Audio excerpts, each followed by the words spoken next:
नाज़रीन हाणे रुकंदासीं खानपुर जे गुड़ बख्तावर शहर में हथियारबंदनि जी फायरिंग में नौजवान अमजद शर मारिजी वियो आहे। बिल्कुल नाज़रीन, अफ़सोसनाक ख़बर ताईं पहुचाई पिया। पुलिस लाश खणाए अस्पताल मुंतकिल कयो आहे। पोस्टमार्टम बाद लाश वारसनि हवाले कयो वियो आहे। आगाह कयो खे खानपुर वेझो ॻोठ बख्तावर शहर में हथियारबंदनि जी फायरिंग में नौजवान अमजद शर मारिजी वियो आहे। इतला बाद पुलिस लाश खणाए अस्पताल मुंतकिल कयो आहे। अपडेट कंदालू खानपुर वेझो गुड़ बख्तावर शहर में हथियारबंदनि जी फायरिंग में नौजवान अमजद शर मारिजी वियो आहे। पुलिस लाश खणाए अस्पताल पहुचायो आहे। तफ़सील मालूम कंदासीं खानपुर में अकबर इनकलाबी खां। अकबर इनकलाबी, छा तफ़सील आहिनि? अकबर, छा तफ़सील आहिनि, आगाह कजो।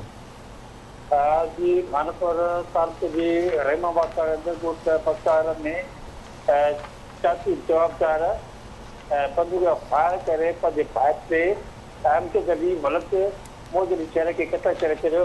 पहिरियों त मां तव्हांखे इहो ॿुधायां त जेको मक़सूद आहे अमजद 1 साल अॻु पंहिंजी चाची खे क़तल कयो हुयो ऐं जंहिंजे फलाद मंझि उन्हनि जे चाचनि ऐं भाउ खे गोलियूं हणी क़तल कयो आहे।